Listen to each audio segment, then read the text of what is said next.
अमलानंद घोष ने, A.K. घोष ने। कब की थी? 1951 और 1952 में की थी भाई। उसके बाद इसका उत्खनन किसने किया था? B.B. लाल और B.K. थापर। 1961 से 1962 ईस्वी तक। किस नदी के किनारे है? घग्गर नदी के किनारे। और घग्गर नदी का उद्गम कहाँ पर है? शिवालिक पहाड़ी, हिमाचल प्रदेश। और हिमाचल प्रदेश से निकलने के बाद कहाँ आती है फिर ये? कालका पे, ये भी हिमाचल प्रदेश।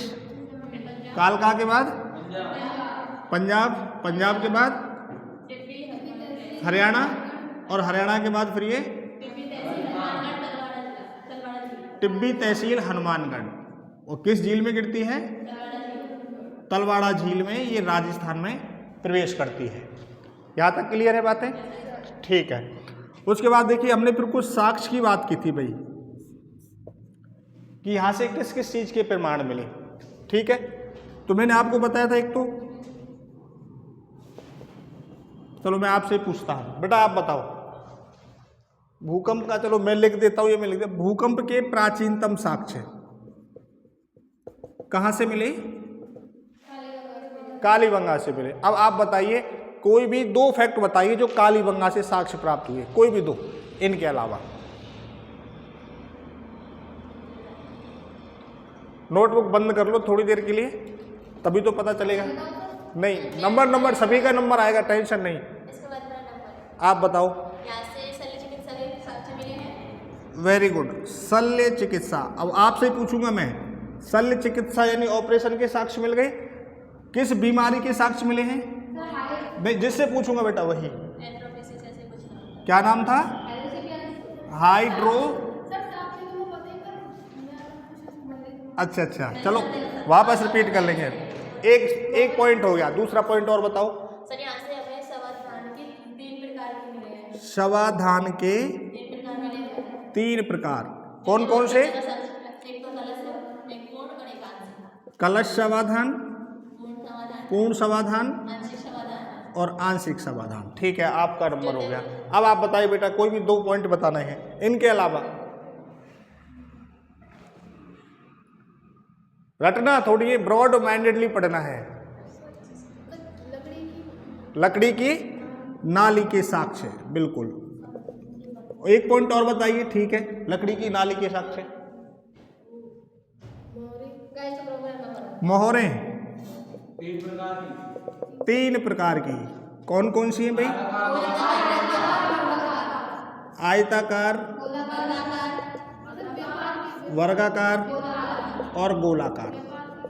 ठीक है बेटा, 2 पॉइंट सभी से, 2 पॉइंट सभी से। और अब आप बताइए कोई भी 2 पॉइंट इनके अलावा।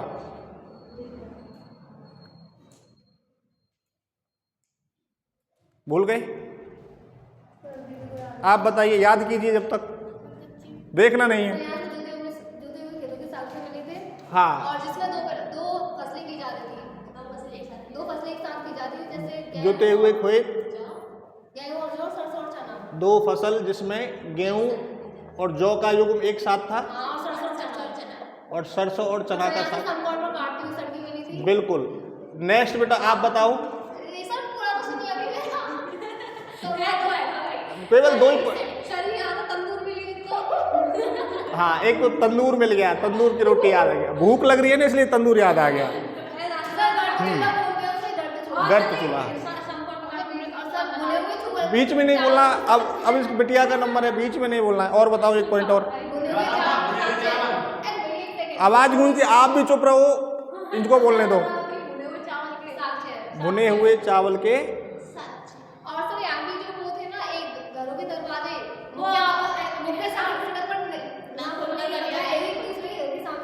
ठीक है, आपका नंबर गया। अब वो टी पे मत हो, नकल कर रहा है। बता, इनके अलावा 2 पॉइंट बता। क्या याद क्यों नहीं है? आप तो आई नहीं थी यार। ईट है ना ईंट कैसी मिली थी? कि पक्की ईंट? पक्की बात है। पक्की ईंट कहाँ से मिली थी? हड़प्पा से।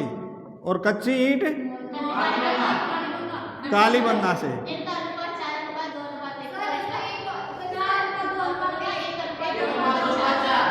क्लियर बात यहाँ तक? हाँ, वस्तु विनिमय प्रणाली।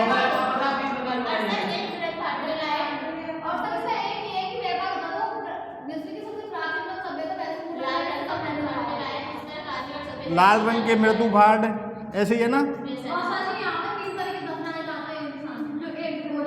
बेलनाकार मोहर, ठीक है ना?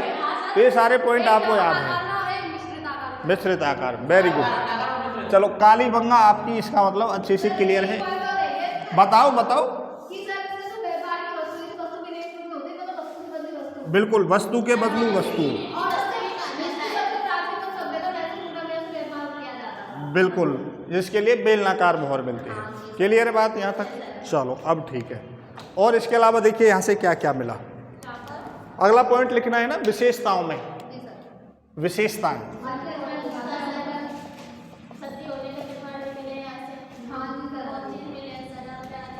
ऊंट की अस्थियां। ऊंट की अस्थियों के अवशेष कहां से प्राप्त हुए थे? कालीबंगा से। मिट्टी के बैल की मिट्टी की मूर्ति, इसी में चल रहा है अभी। नेक्स्ट पॉइंट है अभी ये, अगला पॉइंट डाल लेना। क्या बेटा? हाँ, 3 पिले थे। मैंने आपको प्रतीकात्मक, एक तो मिला था मिक्स थे, एक तो अंडाकार था, एक आयताकार था, एक था मिश्रित। मिश्रित वाले में क्या था कि उसमें अंडाकार और आयताकार दोनों कंडीशंस थी। जैसे ये आयताकार यहाँ से हो गया और इसको यहाँ ऐसे कर दिया वर्गाकार को। यहाँ मनुष्य का क्या होता था, यानी धड़ होता था और उसके पैर जो होते थे उसको मोड़ करके, यानी आलती पालती मार करके ऐसे लेटाया जाता था। तो ये मिश्रित कब्र थी। इसके अलावा फिर यहाँ से प्रतीकात्मक कब्र मिली थी, यानी चिन्हों को दफनाना। जैसे कोई व्यक्ति की मृत्यु मान के चलो दूर हो गई, तो उसकी स्मृति में उससे संबंधित जो कोई वो कपड़ा है, वस्तुएं हैं, कंगे वगैरह है, सौंदर्य सामान, वो यहाँ पे दफनाना है। ठीक है? हाँ बेटा, क्या? हाँ, मृण मूर्ति। मृण का मतलब मिट्टी की मूर्ति, बैल की मिट्टी की मूर्ति। इसके अलावा आपको याद रखना है मिट्टी का पैमाना। हाँ, माप तोल के बांट। पैमाना नहीं होता नापने का, हाँ, पैमाना जो होता है स्केल, मिट्टी का पैमाना और माप तोल के बांट। इसके अलावा यहां से हवन के साक्ष्य।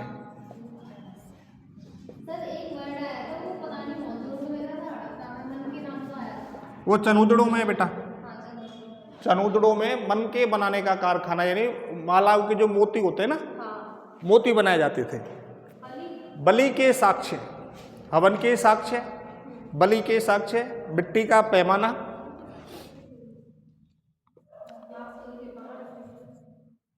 दूसरा आपको याद रखना है मार्त सत्तात्मक समाज। एक मोहर पर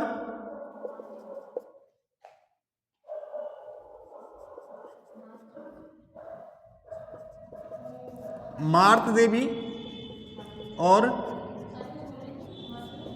व्याघ्र का अंकन। एक मोहर पर मार्त देवी और व्याघ्र का अंकन। मार्त सत्तात्मक है। अच्छा, ये गलत लिख दिया मैंने, मार्त सत्तात्मक। इससे चला, एक मोहर पर मार्त देवी और व्याघ्र का अंकन था। यानी अगर मुद्रा मोहर अगर जारी की गई है उस पर किसका चित्र बना हुआ है, महिला का चित्र, तो यानी महिला प्रधानता की बात है। तो इसको इसलिए कहा इसमें कि मार्ग सत्तात्मक समाज। प्रमाण क्या है, क्योंकि एक मोहर पर एक ओर तो मार्ग देवी महिला का चित्र बना हुआ था और दूसरी ओर व्याघ्र यानी पशु का अंकन था। क्लियर है बात यहां तक?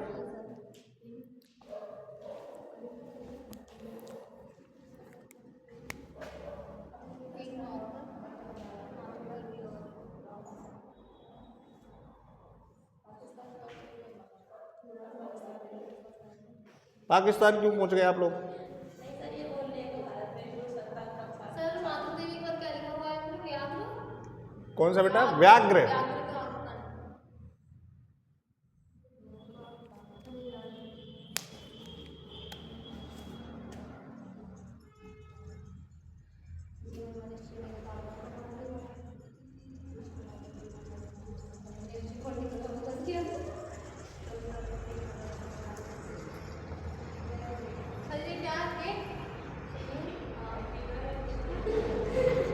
केक है ये,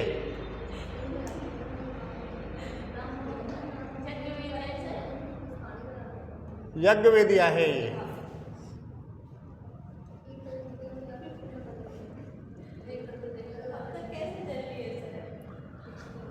अब देखिए यहां से एक मिट्टी का आयताकार चबूतरा मिलता है और उस चबूतरे पर एक साथ 7 यज्ञ यानी हवन कुंड बने हुए थे और इन हवन कुंडों के पास हड्डियों के टुकड़े मिले थे। किसके टुकड़े मिले हैं? हड्डियों के टुकड़े। तो पहली बात तो यह कि आयताकार चबूतरे पर एक साथ 7 अग्नि वेदिकाओं के प्रमाण। दूसरा क्या मिला? यहाँ पे हड्डियां मिली हैं। तो हड्डियों का मतलब ये कि यहाँ पर 100% बलि चढ़ाई जाती थी। भाई अगर हवन कर रहे हो तो वहाँ फिर मांस वगैरह का क्या काम? इस बात की प्रमाण नहीं है बेटा कि वो जानवरों की हैं या पुरुषों की हैं। अब पता नहीं, क्योंकि अब वो पुराने ज़माने की बात है। इस बात का भी लिखा हुआ भी नहीं मिला है किसी बुक में कि भाई ये जानवरों की है या मनुष्यों की है। लेकिन इससे इसी बात का पता चलता है कि यहाँ पर बलि प्रथा विद्यमान थी। क्लियर है बात यहाँ तक? तो अगला नोट लिखिए, अगला नोट लिखिए। नोट लिखो बेटा, बातें मत किया करो। मैं आपसे बार बार कहता हूँ कोई दिक्कत है तो आप मुझसे पूछो। आप लोग बात करते हो तो मेरे नेटवर्क गायब हो जाते हैं। जो चीज़ें मैं बताना चाह रहा होता हूँ आपको वो माइंड से मिस हो जाती है।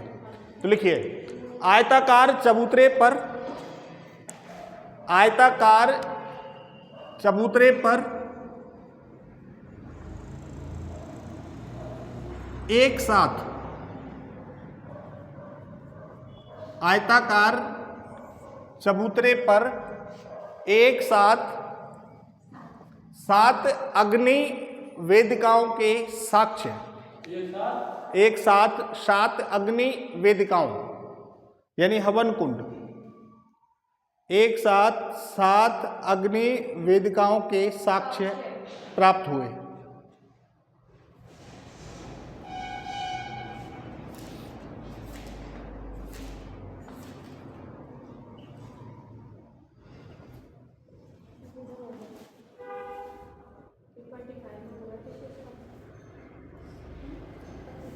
समझ गए बात?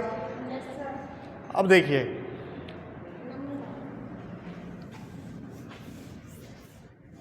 एक नोट लिखिए, है ना? पॉइंट नहीं है, नोट लिखना है, क्योंकि यहां से क्वेश्चन बनता है बेटा। कालीबंगा से, कालीबंगा से, कालीबंगा से मंदिर, कालीबंगा से मंदिर कोमा घोड़े के प्रमाण, घोड़े के प्रमाण और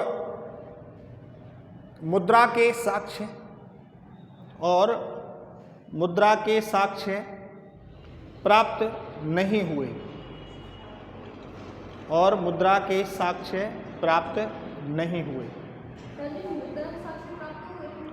मोहर, मोहर थी बेटा, मुद्रा नहीं थी।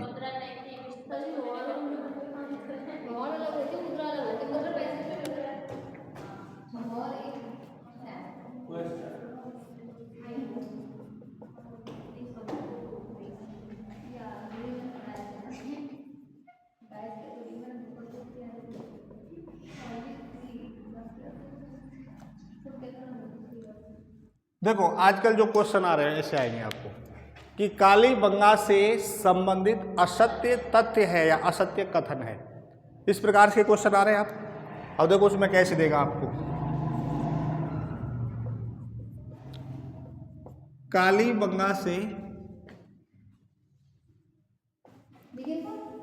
बैल की, हाँ क्वेश्चन लिख लो, अस्थियों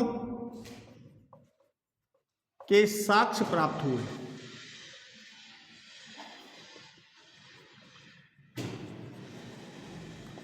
कालीबंगा से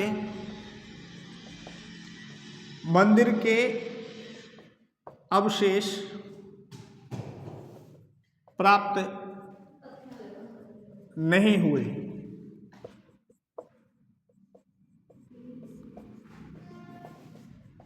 कालीबंगा से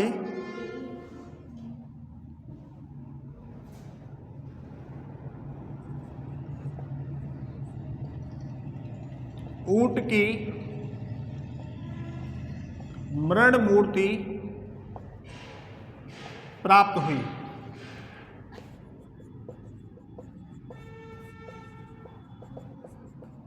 कालीबंगा से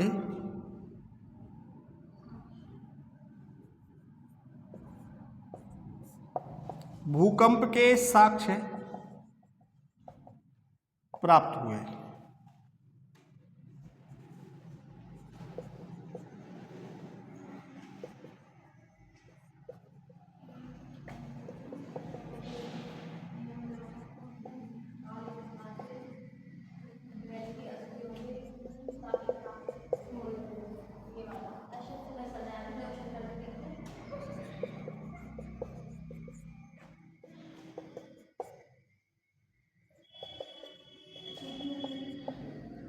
अब देखिए क्वेश्चन एग्जाम में लेटेस्ट बता रहा हूं मैं आपको, सेम क्वेश्चन इस तरह से मिल रहे हैं। अब आपको कोई भी आप एग्जाम उठा के देख लेना।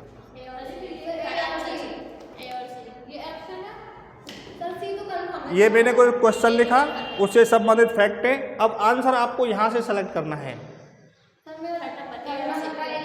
ए और सी। इसके अलावा कोई और, थर्ड के अलावा यही है ना, ठीक है ना। अब देखिए ये आपने अच्छे से पढ़ा है, लेकिन आपकी कन्फ्यूजन क्या रहेगी, क्योंकि बैल की तो क्या मिली थी, मिट्टी की मूर्ति मिली थी ना, अस्थियों के साक्ष्य नहीं थे। क्योंकि हमारे माइंड में तो ये है ही नहीं कोई बैल मिला है। अब वो आपसे बैल की तो पूछ रहा है, लेकिन अब उसने यहाँ आपको साथ में अस्थियों की बात कर दी। आ गई बात समझ में। भाई मंदिर के अवशेष प्राप्त नहीं हुए थे, बिल्कुल सही बात है। कालीबंगा से ऊंट की मृण मूर्ति नहीं मिली थी, अस्थियां मिली थी, क्लियर है बात। भूकंप के साक्ष्य प्राप्त हुए हैं। तो इस टाइप के क्वेश्चन आपके पूछे जा रहे हैं।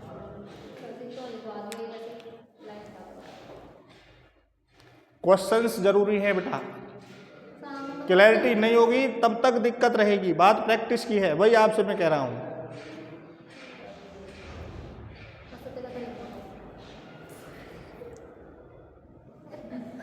और एक नोट छापो आप।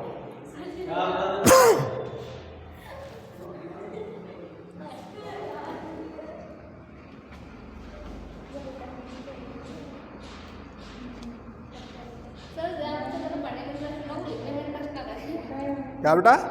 जो बच्चा पढ़ने में इंटरेस्ट रखता है ना, वो लिखने में इंटरेस्ट कम रखता है। सर ये टीचर बोलती थी लिख के आता, पर मैंने कभी भी लिख कर याद नहीं किया कुछ भी। अच्छा तो आप ऋग्वेदिक काल के हैं? पता नहीं कौन से काल के।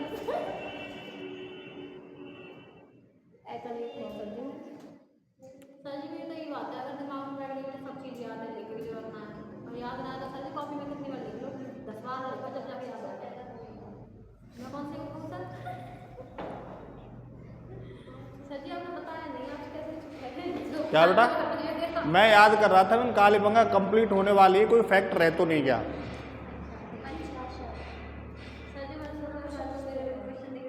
अरे नहीं नहीं, छाप ले बेटा। अब इसके साथ एक नोट छाप लो 50 रुपए का।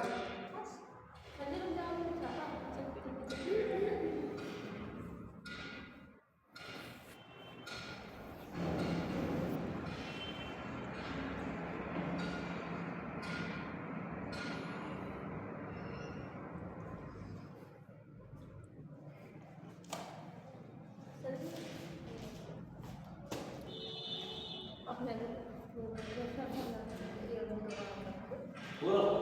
बोलिए सर। लिखो 1961 यानी 1961 में भारत सरकार ने 1961 में भारत सरकार ने कालीबंगा पर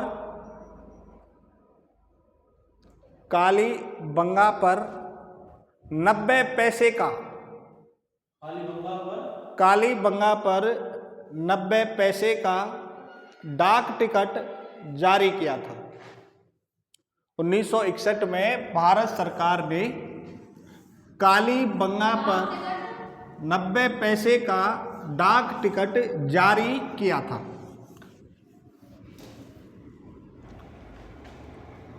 क्लियर है बात? अगला है कालीबंगा के पतन के कारण। कालीबंगा कंप्लीट होने वाली है आपकी। कालीबंगा के पतन के कारण कि भाई किस प्रकार से यह सभ्यता नष्ट हुई, इसके बारे में अलग अलग इतिहासकारों की अलग अलग धारणा है। ये आपको ध्यान रखना है। कालीबंगा के लिए सभी के लिए? केवल कालीबंगा के लिए। और भी तो मिले ही ना। कालीबंगा के पतन के कारण। सर बहुत कारण है, अरे आपको बहुत नहीं रखने, आप केवल 4 याद रखना। 4 से ज़्यादा 5वां नहीं पूछेगा, बेफिक्र रहो। एक एक घोष के अनुसार जलवायु परिवर्तन सबसे इंपॉर्टेंट तो यही है, क्योंकि इसकी खोज अमलानंद घोष ने की थी। तो बोले कि साहब इसकी पतन का कारण अमलानंद घोष ने क्या बताया है? जलवायु परिवर्तन। और एक इतिहासकार थे डेल्स।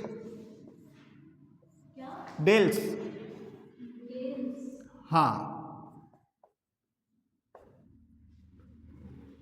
नदी का मार्ग परिवर्तन या बाढ़ का आना। ये कहते हैं कि या तो नदी ने मार्ग बदला था अपना, या यहां पर कोई ना कोई बाढ़ आई थी, इसलिए इसका पतन हुआ। और एक इतिहासकार है कैनेडी ने कहा था कि बोले कि साहब यहां पे कोई ना कोई भयंकर बीमारी फैली थी, कोई संक्रामक बीमारी फैली थी, जिसकी वजह से इस सभ्यता का पतन हो गया। और 4th आपको याद रखना है रेक्स कहते हैं भूकंप।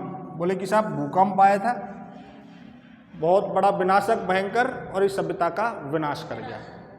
बस 4 आपको ये याद रखने हैं, जिसमें आपको याद रखना है अमलानंद घोष, दूसरा डेल्स, कैनेडी और रेक्स। सर जी आपके ख्याल से क्या? आपके ख्याल से कैसे हुआ होगा?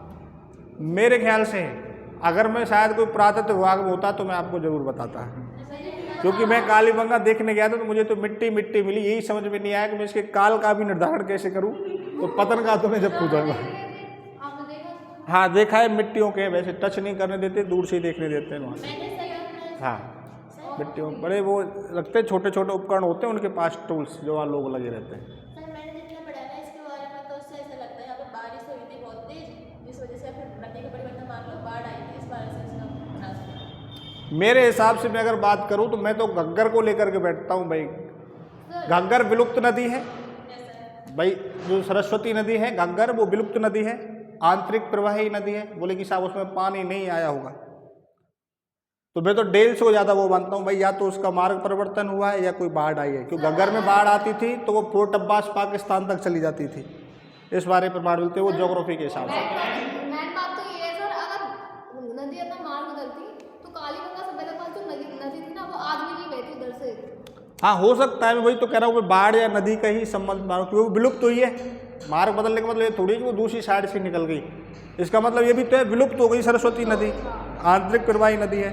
या फिर उसमें बाढ़ आती थी तो वो पाकिस्तान तक आ जाती थी, फोर्ट अब्बास तक। हाँ सर वही तो। ठीक है, बाकी ये नहीं पूछेगा कि साहब सियाराम माँ साहब के अनुसार कालीबंगा का पतन का कारण क्या है, इनके अनुसार पूछेगा। एक घोष, डेल्स, कैनेडी और रेक्स। क्लियर है बात? इसी के साथ कालीबंगा का भी पतन आज आपकी क्लास का हो गया भाई। आहड़, चलो आहड़ कर लेते हैं भाई। खत्म कालीबंगा। हाँ कालीबंगा खत्म। हाँ पूछो बेटा। किसकी? हाँ कांसे की निर्मित नर्तकी की मूर्ति मिली थी। कांस्य, कांसे युगीन थी फिर? कांस्य युगीन। तो फिर तांबा गलाने की भट्टी भी तो मिली थी। सर देखिए वो बेटा व्यापारिक दृष्टिकोण को दर्शाता है कि यानी व्यापार होता था। तांबे, कांसा किससे बनता है? ऐसा पता नहीं। मेरे हिसाब से तांबे और टिन के एक साथ मिश्रण से बनता है। तांबा और टिन को मिला करके कांसा बनता है। तो मतलब कांसे को बनाया जाता था, तो तांबा इसका मतलब वो एक्सपोर्ट इम्पोर्ट भी तो कर सकते हैं, कहीं से ला सकते हैं। ये फैक्ट मिलता है बेटा यहाँ से। आहड़ सभ्यता, आयड़ नदी खोज 1953, ठीक है। अक्षय कीर्ति व्यास उत्खनन 2 बार हो गया। 56 में RC Agarwal, SD Sankalia, VN मिश्र, गुरुलकोट, आगटपुर, महासतियों का टीला। बिल्कुल ये क्या धरिष्य बनासियन बुल के साक्ष्य हैं, धातु के रूप में तांबा। हाँ सही है बेटा, बिल्कुल एक भी एक फैक्ट सही है।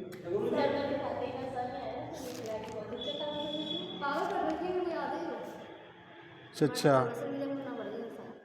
ये किसने लिखा है? देखिए राजकुमार सर। नहीं अच्छा लिखा है, कोई दिक्कत नहीं है। तो सर नहीं लिखो, क्या नहीं लिखो। जो फैक्ट आपको लगता है कि इसमें नहीं है वो आते हैं तो वो लिख लेना, बाकी का आपके पास लिखा हुआ है वो समझ लीजिए आप।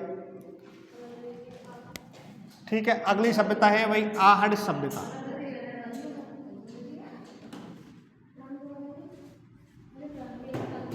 आहड़ सभ्यता ये है आपकी उदयपुर में। ठीक है, आहड़ उदयपुर। सबसे पहले हम बात करेंगे इसका स्थान।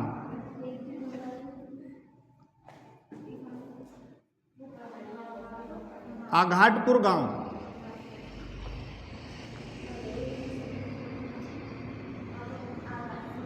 उदयपुर।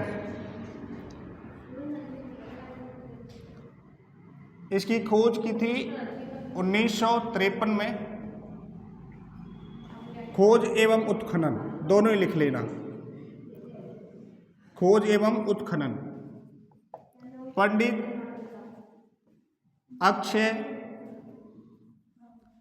कीर्ति व्यास। स्थान इसका मुख्य है आगाटपुर गांव उदयपुर में, और खोज एवं उत्खनन 1953 में दोनों ही किए जाते हैं पंडित अक्षय कीर्ति व्यास द्वारा। नदी कौन सी है?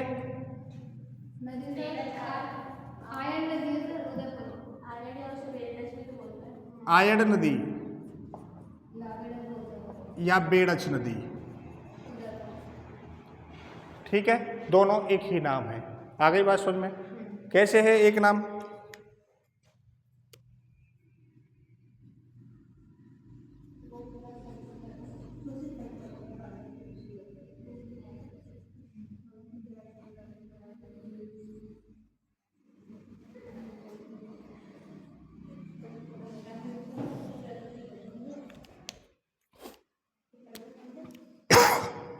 देखो ये तो है उदयपुर की बात।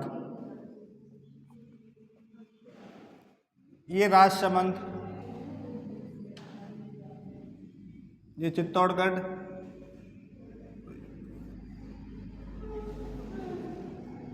और ये भीलवाड़ा।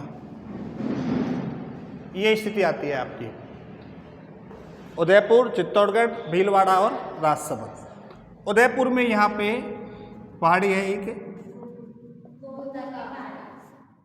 गोगुंदा की पहाड़ी। क्लियर है बात यहाँ तक?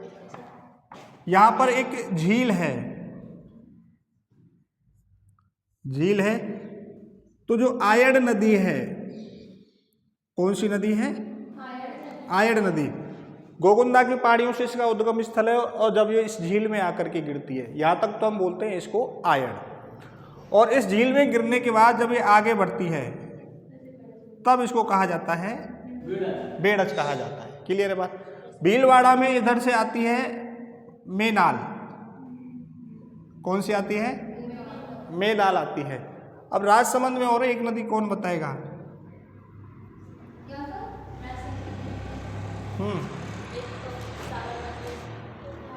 कौन सी? कोठारी भीलवाड़ा में है। जिस पर मेजा बांध बना हुआ है? बनास। हाँ, जो कि कुंभलगढ़, जिसका उद्गम स्थल है कुंभलगढ़ राजसमंद, 3 नदियां निकलती हैं ये। और ये इस स्थान पर जाके, ये स्थान है बिंगोद। कौन सा स्थान है? हाँ, वही बता रहा हूँ बेटा, इसीलिए यही समझा रहा हूँ मैं आपको। कुंभलगढ़ से बनास निकलती है जो कि राजसमंद में है। गोगुंदा उदयपुर से आयड़ निकलती है, इस झील में गिरती है और यहाँ से आगे ये बेड़च हो जाती है। और ये बिंगोद भीलवाड़ा में जाकर के तीनों ही नदियों का क्या बन जाता है? त्रिवेणी संगम। इन तीनों ही नदियों के किनारे आपको आहड़ सभ्यता के अवशेष और साक्ष्य मिलते हैं। आ गई बात समझ में? इसलिए इसको ध्यान रखना, आहड़ सभ्यता, आयड़ का जैसे नाम है ना, ये आयड़, ये इसका नाम बन गया फिर आहड़, यानी उसका एक अपभ्रंश शब्द होता है। मैं बताता हूँ ना आपको, नाम है कालूराम बोल दिया, कल्लू है तो नाम बनेगा, तो इसको आयड़ की बजाय इसको अपभ्रंश नाम क्या बन गया? इसका आहड़ बनेगा। आ गई बात समझ में? क्लियर है बात यहाँ तक? ठीक है, तो अब लिख लीजिए उपनाम।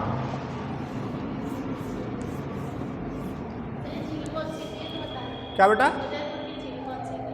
उदयपुर की ये झील अभी माइंड से निकल गया, अभी आ जाएगा याद, 1 मिनट रुको बेटा। उदय सागर झील, सॉरी, उदय सागर झील है ये। ठीक है, अब लिखते हैं अपन उपनाम, क्योंकि आप ज्योग्राफी में पढ़ोगे ना, ज्योग्राफी का टॉपिक है, वहां आपको आ जाएगा ये। उपनाम लिखिए, इसको हम आठपुर सभ्यता भी कहते हैं। हाँ, इसी को हम बोलते हैं आघाटपुर सभ्यता।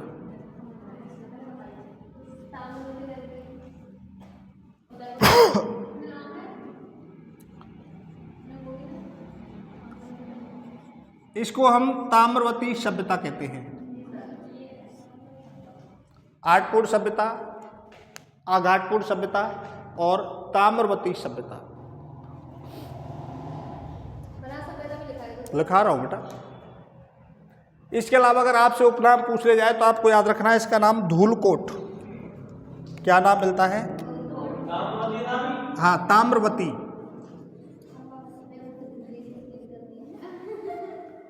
एक उपनाम मिलता है इसका धूलकोट। इसके अलावा आपको याद रखना है महासतियों का टीला। महासतियों का टीला, इसी को कहा जाता है आहड़ संस्कृति। इसी को कहा जाता है बनास संस्कृति। इसी का नाम है आहड़ संस्कृति और इसी को कहा जाता है बनास संस्कृति। और राजस्थान में मृतकों का टीला, इसी को कहा जाता है राजस्थान में मृतकों का टीला। और केवल मृतकों का टीला होगा तब आपको नाम याद रखना है मोहनजोदड़ो का। राजस्थान में मृतकों का टीला, आहड़ सभ्यता के ये उपनाम है।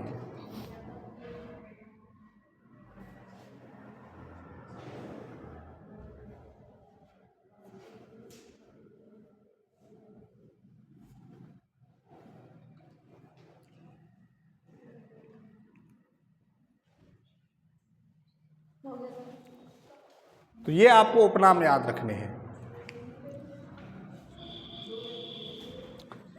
अगर आपसे देखिए बाई चांस ये नाम पूछ ले कि आहड़ सभ्यता को बनास संस्कृति या आहड़ संस्कृति किसने कहा था, तो नाम आपको याद रखना है HD साकलिया। साकलिया। आहड़ सभ्यता को आहड़ संस्कृति या बनास संस्कृति कहने वाले व्यक्ति थे HD साकलिया, हसमुख धीरजलाल साकलिया।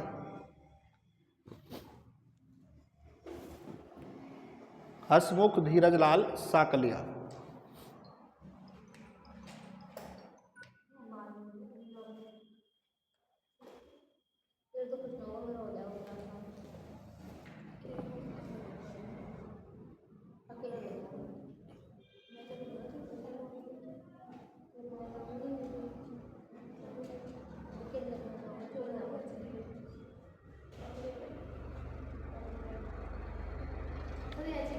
हाँ एच डी साकलिया। हो गया सर। फिर इसके बाद हेडिंग डालिए उत्खनन।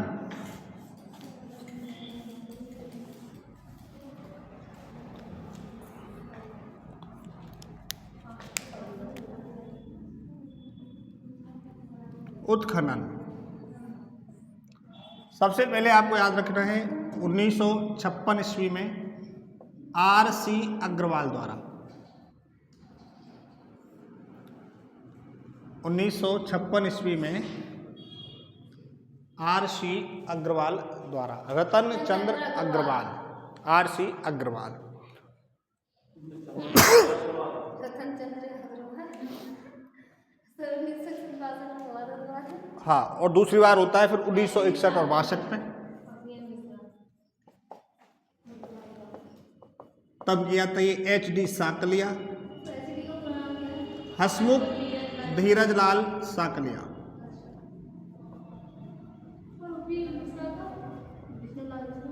वीरेंद्रनाथ मित्र, सॉरी हाँ विष्णुनाथ है, सॉरी वीरेंद्र नहीं विष्णु है, विष्णुनाथ मिश्र, VN मिश्र। हसमुख धीरजलाल साकलिया।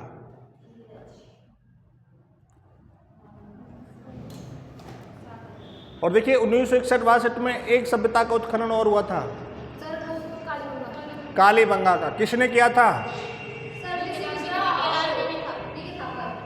बीबी लाल और बीके थापर ने। इसका नाम क्या था BN मिश्र को? BN मिश्र का विष्णुनाथ मिश्र। या मैं उसको कल बता दिया। छाप लिया? Yes, sir. छाप लिया। अब देखिए टाइम खा जाते हो ना आप लोग, 10 मिनट बिगड़वा देनी है, पर इसमें और नहीं कर लेते। चलो मैं शॉर्ट में आपको बता देता हूँ। यहाँ से कुछ वस्तु ऐसे मिली थी, ऐसे करके,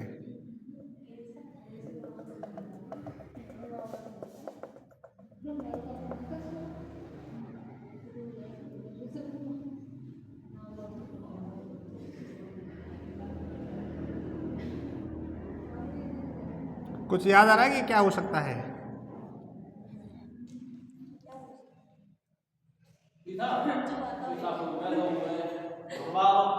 परमाणु बम।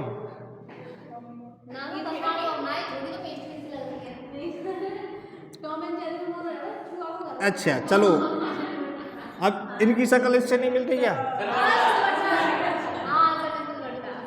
तो सिलबट्टा के साक्ष्य आहड़ से प्राप्त हुए। ठीक है,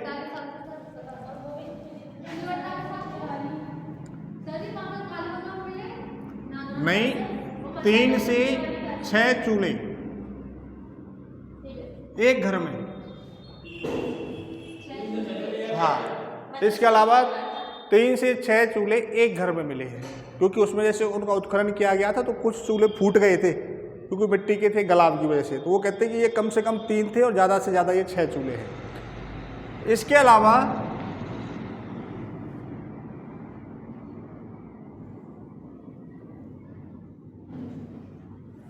इस तरह से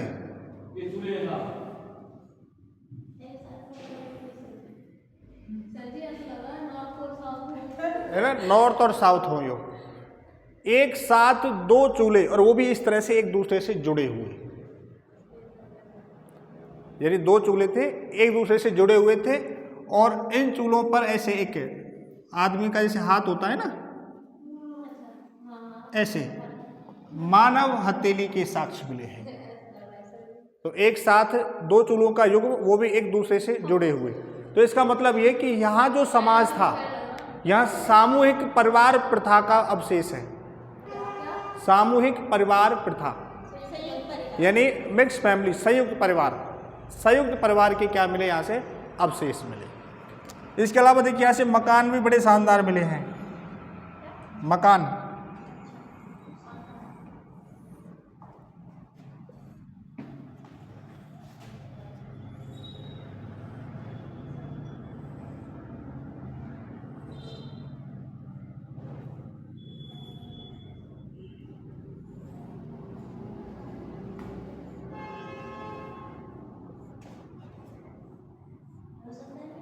रोशनदान भी थे। देख लो, गलत जानकारी दे दी ना, लाइट गई। मकान की छत लकड़ी से निर्मित थी। मकान की छत किससे निर्मित थी? लकड़ी से निर्मित थी।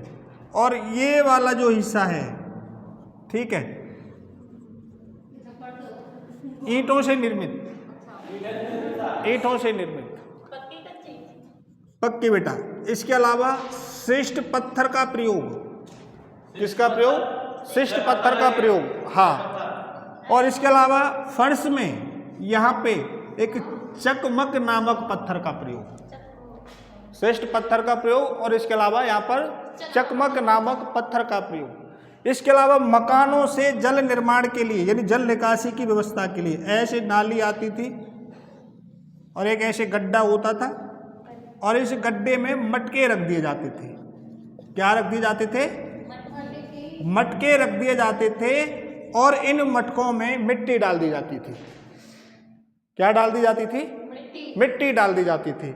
और तब जाकर के इनमें जो अपने जल निकासी की जो व्यवस्था थी, मकानों से जो पानी आता है वो इस गड्ढे में जाता था, जिसे जल चक्रकूप विधि कहा जाता है। कौन सी विधि कहा जाता है? तो जल निकासी के लिए जल चक्रकूप विधि का प्रयोग, शिष्ट पत्थर का प्रयोग, चकमक पत्थर का प्रयोग, ईंट का प्रयोग और लकड़ी की छत का प्रयोग कहाँ से मिला है? आहड़ सभ्यता से। इसके अलावा यहां से देखिए ऐसे है,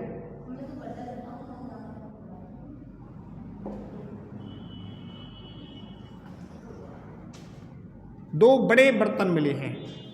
इसका नाम तो है गोरे और इसका नाम है कोठे।